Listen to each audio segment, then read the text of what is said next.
Groundbreaking Growth podcast, hosted by Stambaugh Ness.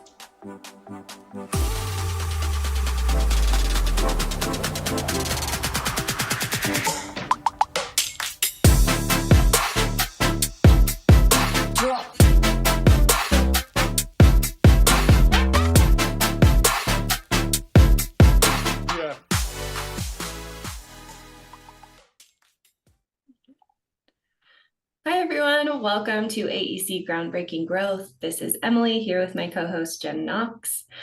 We did take a little bit of a summer break last month just because everyone has been enjoying the summer weather, and we are ready to jump back in today to our next episode. And I will let Jen introduce our next amazing guest. Yeah, we are excited to have all of our listeners back with us today, and also really excited to introduce our next guest, Tony Smith, who has some incredible insights around building a thriving company culture within AEC. He's actually the co-CEO and president of a survey and civil engineering firm, R&R Engineers, based in Denver, Colorado. And Tony, before we really jump into the impact you've had on that company culture, would really love to kind of get you to tell us a little bit about yourself and your journey as a leader within AEC. Oh, sure. Yeah. Thanks for having me first. Yeah. So I grew up kind of in the Wyoming, Colorado area, and my father was a surveyor, and I knew I did not want to follow in his footsteps. He was working hard. It was long days. He always had the best tan though, so I was like, I don't Always know a plus what of this construction and engineering, I feel. right. So I worked at, the summer jobs that you would through high school, working at the time it was Eagle Hardware. And I just like to be creative and build things. So it was like it attracted me to it. And he kept telling me that whatever I do, I have to learn a trade. So I was like, I don't know what trades are. Like, what are trades? And he's like, well, surveying is a trade. It's always needed. And you can always fall back on it. But there's lots of trades out there. Do some research. And of course, I didn't do any research because I was in high school. And during the summers, I would start working for him because he always paid a couple bucks more an hour. Yeah. So I made more money than my friends. And I was like, this is glorious. Yeah. This is pretty awesome. And I ended up kind of falling in love with building things, right? You work on something, you see a building go up, and every time you drive by that building, you just have that sense of gratitude. And it was just, I had never experienced that before. So again, I didn't want to follow in his footsteps, so I decided to go to school for firefighting. And I thought, well, I love helping people, and this is a great way to impact a lot of people is by becoming a firefighter. So I went to school full-time and worked full-time and studied to be a firefighter. And then I found out that it was a year-long wait to get onto a crew. And I was like, well, what am I going to do with my time? This is a year away. Like, I don't know what to do. So I went back to surveying because it's what my dad was doing and he was hiring. So I worked for him and I ended up falling in love with it just because I was outdoors. I set my own schedule and I really had this sense of, appreciation for everything that I was accomplishing, whether it be, staking a pipeline for the day or a building or seeing something come to fruition. And it was just a sense of gratitude that I always felt, right? You felt accomplished every single day. And after that, I decided during that year that I had to wait, I really enjoy what I'm doing. Why am I focused on firefighting? What if I commit full time to surveying, and what does that look like? So I decided to just commit everything to it and dive right in. And every job that I did, I tried to do the best that I could. So whether it was out in the field working with sub-consultants, I wanted to build relationships and serve them because that's what I was there to do, was to give them stakes so that they knew exactly where to put the pipeline, where to put the curb and gutter, where to put the building.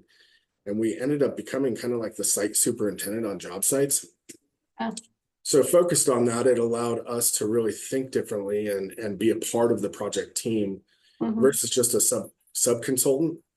Yeah. We were actually part of the team because we were help guiding everybody on the job site for what they needed.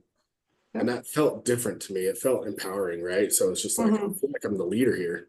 And I Yeah. didn't really realize it at the time. Looking back, it's easier to see, but at the time, you're just like, oh, this is fun. We're outside, we're building things, you know, the weather's great. And even when it was cold, it was different because everybody knew each other on the job sites. And it just became this kind of culture and this team that came together, even though you didn't know each other. Yeah. So I kind of grew up throughout that and focused on like building my own skill sets. And I want to say every job that I've kind of changed, every company that I've changed, I always wanted to learn something new. So if I had done schools at this job, then I wanted to learn how to do high rises at the next job. If I had done high rises and the next time I changed jobs, then I wanted to learn how to do highways. So I was trying to diversify kind of what I learned as a surveyor so that I could continue to like build up my skill set. I knew that my path in surveying was to kind of be what my dad was, which was running a survey group. Yeah. And I knew that that was my path. And he kind of set some goals of when I needed to get licensed. So I didn't go to school for surveying. Okay. And Colorado now requires a 4-year degree. Yeah. But at the time it didn't. So it was kind of the long path. And I had to put in the time under a PLS. Yeah. So I focused working with a PLS and learning everything that I could so that I could become a professional. And then I sat for the LSI when I was 25-ish. Yeah. And passed that, and then I sat for my PLS, which both exams are 8 hours, so it's like taking the bar. Yeah. Not fun. It's not fun. It's not fun. It's a lot of study hours, that's for sure. And then I focused on passing that PLS and ended up getting it when I was 30, which was my goal. Nice. So I did it the hard path, which was a different path. It was the path that I wanted. School is not for me. I enjoyed parts of school, but at the same time, I didn't enjoy parts of school because I didn't know what I wanted to be. Yeah. And I still didn't know what I wanted to be once I got my PLS. I realized that I enjoyed surveying, but I didn't love it. Yeah. Yeah. But I wasn't sure what I loved. I couldn't figure it out for a long time. And as I changed kind of jobs and careers, like companies, and not the career, but changed companies, each company offered a little bit different to me. And looking back, I can recognize all those things, but at the time I didn't. Yeah. At 28, I got asked to start a survey firm for a general contractor. And I had staked for this general contractor, lots of his job sites. And I had just my dad and I started our own business in 08, terrible timing. Yeah. And it was just, the worst. Yeah. gotta do something different. So I ended up getting a phone call from this general super, and I decided to take the leap and see where it took me. It was a good opportunity, and I grew that for 5 years, built it up to 5 survey crews within the construction company, and then I plateaued. And I wanted more. I wanted to continue growing, and I felt like I had mastered it, right? Knew how to manage these people, which was kind of my first experience at managing people. But I had brought the team together, I'd grown them, we were working very efficiently. And then it was, what do I do with this? And I tried to diversify, and it just wasn't the right fit for the company. They didn't want to diversify. They had their kind of niche, and they were just supporting themselves. So I ended up taking a leap and taking a step backwards and coming back to R&R. Yeah. And when I came to R&R, it was kind of a mess. We just had a lot of people with no direction. We didn't have very good leadership at the time. And I could see problems everywhere. And it was just like, well, why aren't we doing it this way? And why aren't we doing it that way? And I started to question a lot of things. Yeah. So I started to push back towards the leaders and towards the owner and just say, what if we do it this way? And what if we change this? And how do we cut these, losing people? We're losing people like crazy, good people. Why are we losing people? Yeah. Why do our clients want to fire us? And what is going on? And how do we change this? Yeah. So little by little, I started to make little tweaks that I could from my position, because it did take a step backwards. Yeah. My leader ended up leaving about a year later, and they asked me to take over. So I jumped at the opportunity because it was kind of back to where I was. It was like, okay, this is where I feel like I need to be. I can drive change, and I can really get the teams moving in the right direction. Yeah. And when I did that, we ended up growing from 12 people on the survey team to 30 in about 16 months. That's crazy. And, again, I felt like I was pretty young, it's like I'm Yeah. 31 years old and I just grew this massive team and Yeah. I've never done this before. And then you realize, oh man, I forgot to put in all these procedures and processes. Yeah. Kind of realize what's broken, because Yeah. then it's chaos. It's all these crews going everywhere and there's just no rhyme or reason to it. Everybody's meaning well, they want to do the right thing, but we're not all doing it the exact same way. Yeah. So it created a lot of inconsistency, even though our clients didn't necessarily feel it or know it. Internally, we definitely felt it. Yeah.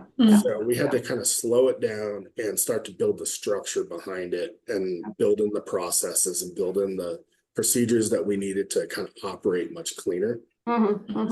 Yeah. At that time, I really realized what my passion was. Yeah. It really wasn't surveying. I enjoy the history behind it. I enjoy following in the footsteps, leaving legacy buildings and, monuments everywhere. It was just amazing. Yeah. But it didn't drive me. What drove me was the people. Yeah. Yeah. And working with the people to change them, to see their potential and to help bring everybody together to solve a problem. And we all see the same end goal and we start to work towards that goal and we chip away at it. And you start to move the needle little by little. Yeah. And as I got a little bit older, I started to lose that sense of gratitude. Like, I don't have any accomplishment. Like, I'm not accomplishing anything. Yeah. And I didn't know how to do that for a couple of years and realized that all my accomplishments are actually through others. Yeah. Yeah. Because they're doing the bulk of the work. They're out there staking the building. They're doing the calculations. They're solving the problems. I'm just bringing them all together and guiding them and helping them see those bigger pictures differently. And it took me a long time to kind of realize that as a leader, and that I get a sense of accomplishment through them. Yeah. I see them accomplish all the great things that are in front of them. Yeah. And how we come together as a team. So that's kind of been my journey up to this point as a leader. Yeah. When I grew it to 30 and we kind of built the processes and stuff, my owner came to me and said, I want you to run the company. Yeah. And of course, first thing I thought of was I went to school for firefighting. Go over my head. Like me? Yeah, sure. He said, you know what you're doing more than most that I've seen. Yeah. Just Amazing. keep doing what you're doing and start applying everything you've learned to the rest of the business. Of course, I see it as an opportunity and growth, and I'm like, well, let's jump in and go. So jumped in, and it's kind of helped me get to the point that I'm at. And I never thought I would be a co-CEO and president. I thought run a survey group and kind of plateau, and that was going to be a great career. Yeah. No idea it would lead to where I'm at today. Yeah.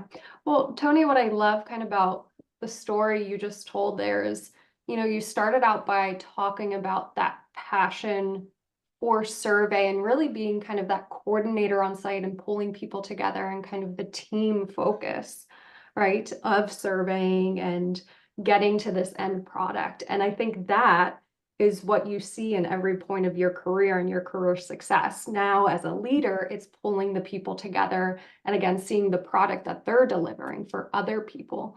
And when we first, kind of started chatting a month or so ago, the thing I loved about kind of your philosophy as a leader and how you look at company culture is this desire to truly understand your employees, right? And to know them and know their passions and their strengths.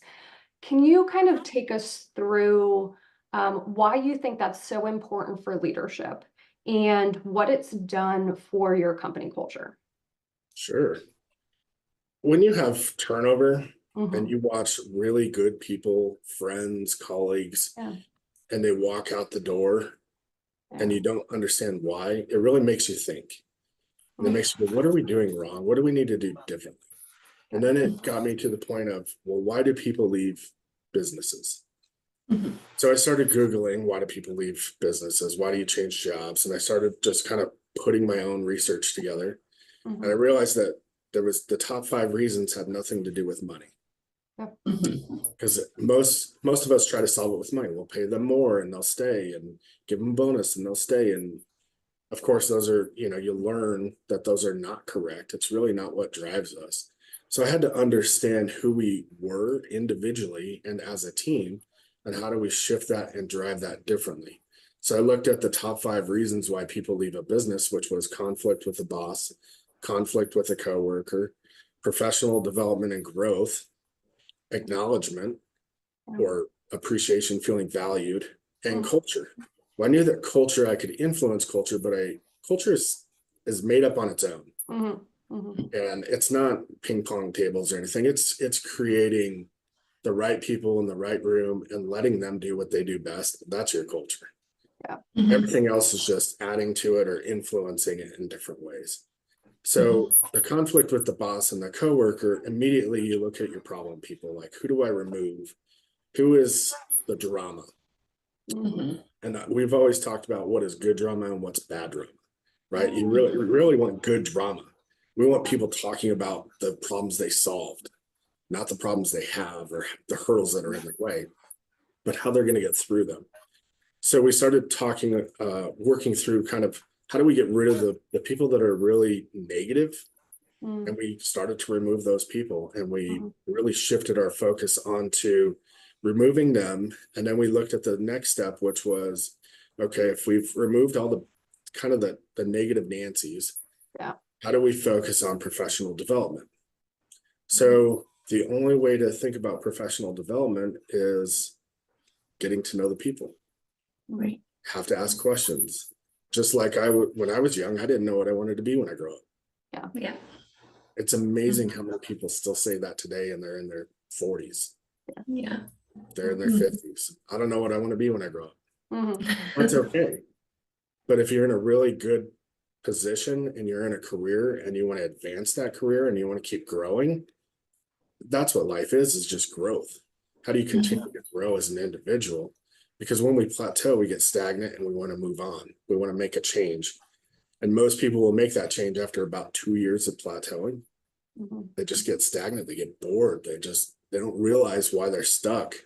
And it's because nobody's helping them guide or see that kind of next step, that next way to just move their own personal needle and keep driving forward. Yeah, it's like the next challenge almost. To your point, like you get stagnant and there are individuals that need that kind of continuous learning or continuous challenge. And oftentimes it's hard to find that yourself as an employee. But Absolutely. if you have a leader that comes to you and can communicate like, hey, here are some, stretch opportunities I think may pique your interest. Is that something you'd want to explore? Exactly. And having a leader that believes in you and wants to tap on you instills that in yourself. I think sometimes they can see things that you would not see in yourself. Just like that. Like, are you sure? Like, I went to school for firefighting. You want me to lead this company? And it's like, yes, you do things. And I see things in you that I don't see in anyone else. And that's motivating. That's pride. That's building. That's growth. And that's a company and a leadership team that believes in you, which I think is huge. And it takes leaders to recognize that some people are outspoken, some people aren't. Yeah. And they don't know when to say or what to say or how to say. So if you treat everybody the same and you create kind of a process out of it, not that people are a process, but you got to be kind of process driven in a sense that you talk to everybody and you treat everybody at the same level. Like everybody's going to move their needle. We don't know what level everybody's at, but we got to figure that out. I started to ask a lot of people a lot of questions. Where are you at? How do you want to get to the next level? What do we want to do with it? Well, obviously, as they grow and they start to accomplish those things, because you build like a training program around those things, or you give them a roadmap of just setting some goals, some smart goals of how to just keep growing. Now, when you start to acknowledge that, which is the fourth one, it's easy to acknowledge those things. It's easy to give praise because you're watching them constantly grow. You're like, wow, you're crushing it. You're moving up. Look at all the AutoCAD you learned, or look how you started to lead this team, or look how you managed that project to that client. And it becomes very apparent to everybody. And it becomes a culture around gratitude and appreciation for one another. But it's also a culture of challenging each other and embracing change. because growth is actually change, right? Yeah. And change is actually growth. So we're constantly pushing ourselves to be better. And if we look at our world today, it's changing by the second. Mhm. And if we stayed the same, we become dinosaurs and become obsolete. So we have to look at change as something that is allowing us to grow, and it's allowing our team to grow, and we're embracing it. And when we embrace it, it allows us to just continue to do great things. And then your culture, the top fifth one, it's exactly what you wanted it to be, which is a lot of really good people working together, solving problems, and driving the best thing that they can for their clients and for themselves. Mhm. Mhm. Love that. Yeah. So you, like you mentioned, you've done an incredible job taking your team from 22 to nearly 70 in 5 years, which is incredible. And you mentioned identifying those top 5 reasons that people leave a firm and removing anyone that was negative, and really getting to know your employees. And you also mentioned some of those processes that you needed to get into place. How did identifying all of those challenges sort of guide your framework as you were taking on this leadership position and putting some processes in place and internally helping people grow? What were some of those specific processes that you put in place? Processes. One of the processes that we did was one-to-ones on a monthly basis. Mhm. So every team member should have a one-to-one on a monthly basis. That allows for kind of an open communication. One, you get to know your people. Usually the first 3, 4, 5 meetings are really getting to know that person. And then you can start to add in kind of professional development steps within that. Because now you understand that person, and you know what they're trying to work towards. And now it becomes much easier on coaching them, mentoring them, working with them. So that was kind of the one-to-one process. The other thing that we built in was daily check-ins. So one of the things that we try to get to is all leaders and all project managers should check in with all of their team members at least twice a day. Once in the morning, mid-morning, and once in mid-afternoon.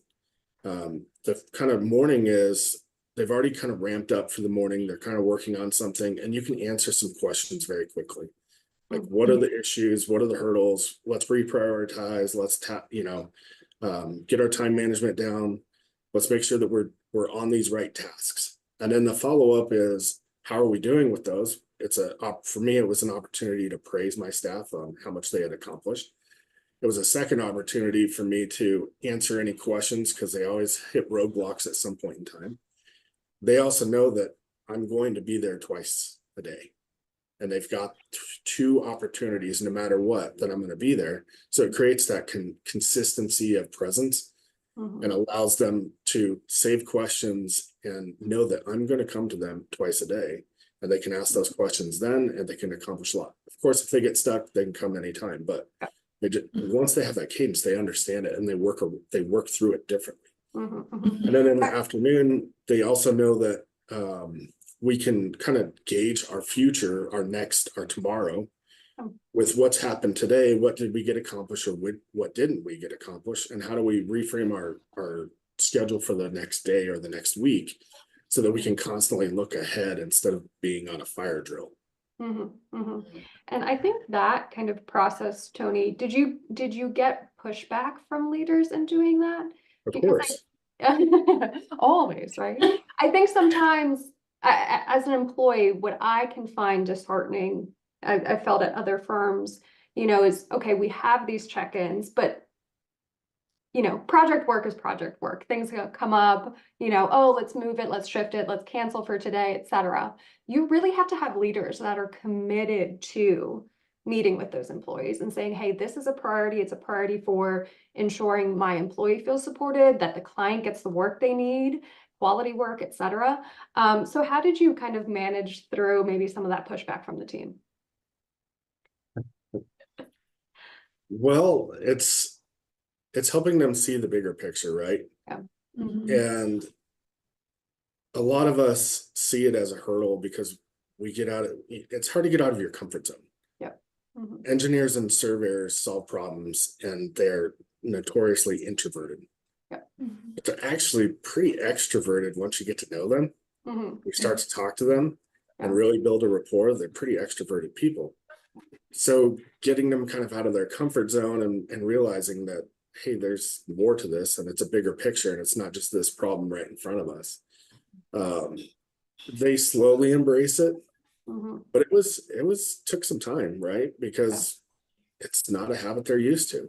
And you want me to go talk to all these people and interrupt them in their work? It's scary, and it's like, yes, that's your team. Yes, you got this. Yeah, exactly. And so initially I got pushed back quite a bit because they didn't want to do it. And it wasn't that they pushed back, it was just they just didn't do it.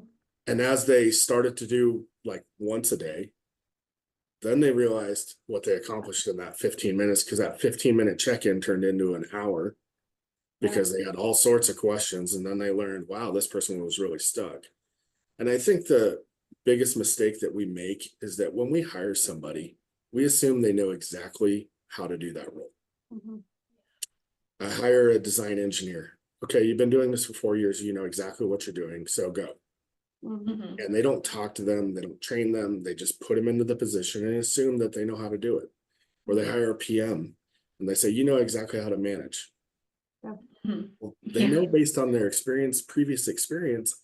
We don't know if that experience was good, bad, or fits into what we're trying to accomplish or how we're trying to accomplish it. The only way we learn that is by doing the check-ins and getting to know our staff. So we really had to understand each person. And initially it was easy because I was doing all of them.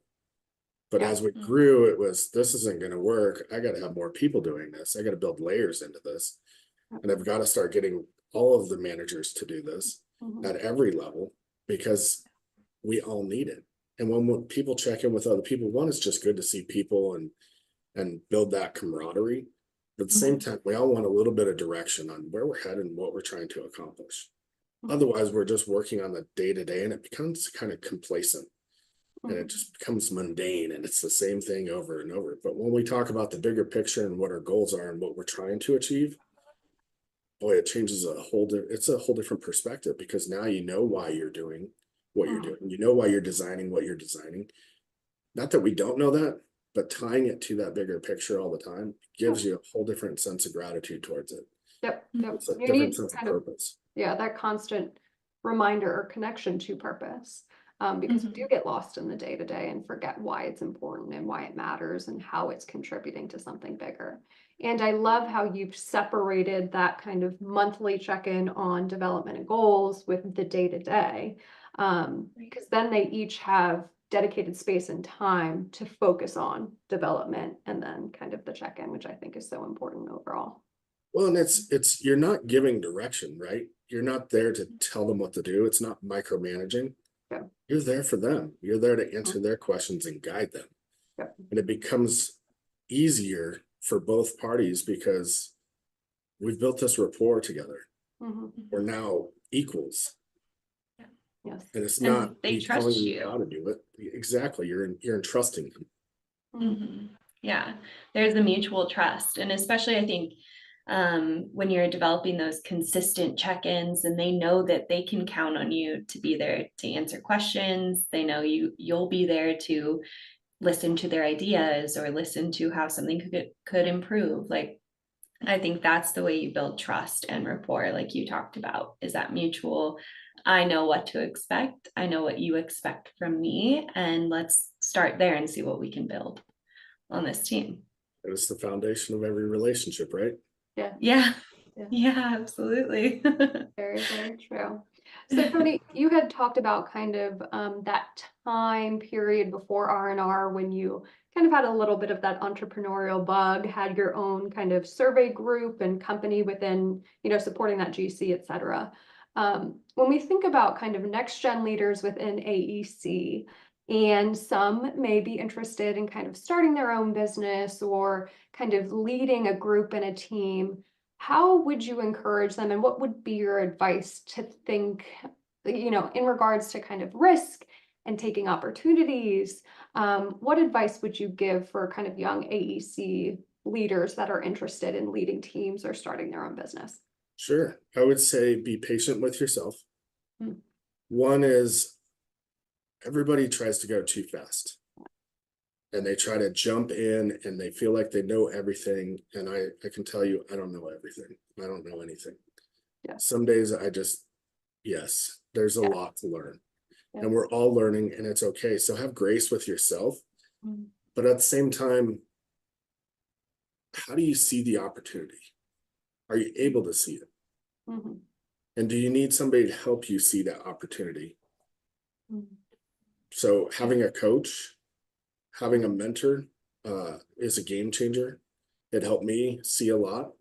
I didn't get a coach until about 9 years ago, but it helped me see the world a little bit differently, or talk through the things that I saw at a whole different level, because they were an unbiased opinion. Mm-hmm. So I would say have patience with yourself, learn everything that you can learn, and continue your own personal growth. Every opportunity that you get should be it should move your personal needle somehow, some way. Yeah. And if you're changing jobs and you're going for like, is it going to move your needle? Yeah. Is it really a good opportunity for you to grow? Mm-hmm. If you're going to start your own business, obviously you're going to grow a lot because there's a lot to learn. Mm-hmm. And that's an awesome opportunity. It's also scary, and there's a lot of dynamic to that. Having a coach that's kind of been through that, and you can bounce some of those ideas so you don't have so many failures, because we learn from those failures, but at the same time, we got to be successful at this business. So having that kind of coach that's been through a lot of that, or that peer that you can bounce some ideas off of, I would absolutely say keep pushing yourself, drive forward, and don't hold back, because when the opportunities come, they don't last. Yeah. And if you take that opportunity, you just never know where it will end you up. I sure didn't think it would end up here. I love that saying of, when you're looking at a new opportunity or looking to make a career move, is this going to move my needle? I love that. I think that's incredible advice. So Tony, thank you so much for sharing your journey and insights with everyone, from the importance of building a culture of connection, leading through challenges, and really embracing that entrepreneurial spirit in the AEC industry. You've given us so much to think about, and given our next generation leaders in the industry so much to think about. And thank you to our listeners for joining us on this episode of AEC Groundbreaking Growth. And we will be back next time.